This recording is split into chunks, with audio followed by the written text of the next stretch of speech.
The next round of the championship is the Circuit of Ireland, traditionally held over the closed public roads of the Emerald Isle during Easter weekend. The question everyone's asking, of course, is will Jimmy McRae make it 4 wins in a row? The answer to that lies with the opposition.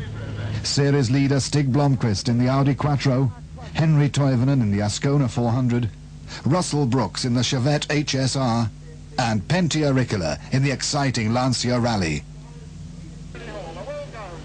As cars leave the start outside the Belfast City Hall, it was surprisingly Stig Blomqvist in the Quattro that shot off into the lead on the incredibly fast opening stages.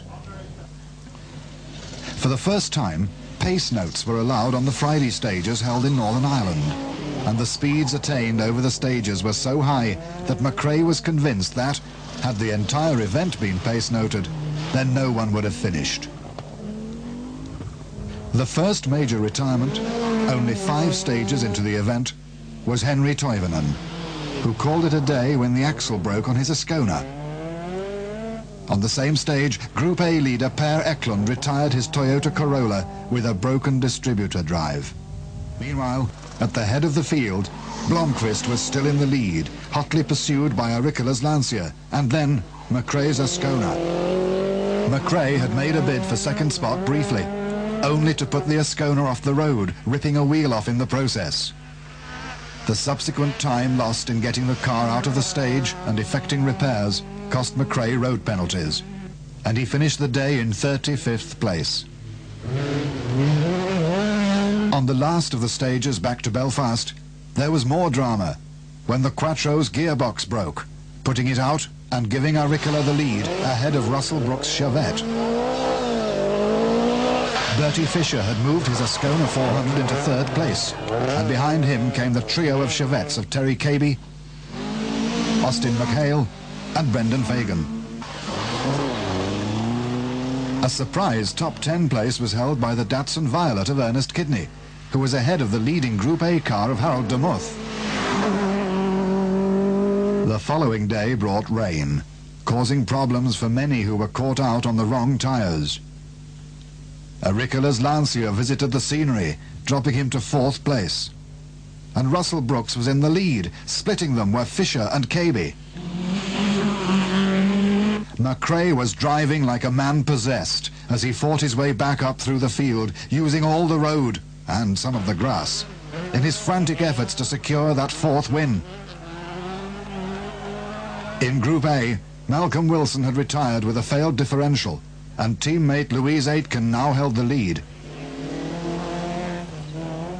By the Killarney rest halt prior to the traditional Sunday run, Brooks was a little over 2 minutes ahead of the rest.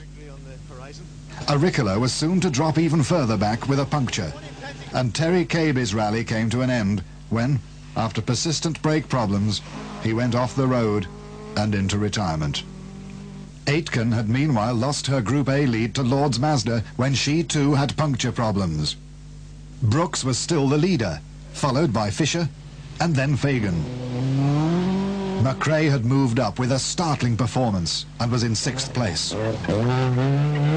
Heading north from Killarney on the Monday morning, Harold de Muth, who had been holding a splendid 4th place, sadly put his 80 Quattro into a wall and was out of the rally. Brooks continued to put in a most spirited performance to maintain his lead, and, although challenged hard, he kept his cool whilst under intense pressure.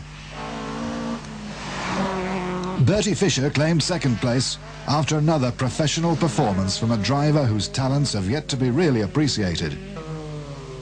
McRae settled for 3rd place. There was no way he could make up the earlier deficit, and the delighted Ernest Kidney brought the Datsun home into 4th place, a performance that surprised many. But what of Rikkilä? For so long the challenger, and indeed for a period the rally leader. Sadly, with the end almost in sight, and a good result guaranteed, he put the Lancia into an unforgiving Irish wall, and he was out. Chris Lord took 6th place, and with it, the Group A award, with Louise Aitken following on behind in 7th place. The rate of attrition had once again been high. The Circuit of Ireland can rightly claim to be one of the most demanding rallies in the European calendar. To win it is something special, and the delight on Russell Brooks's face and that of co-driver Mike Broad back at the Belfast finish showed that this win was indeed extra special.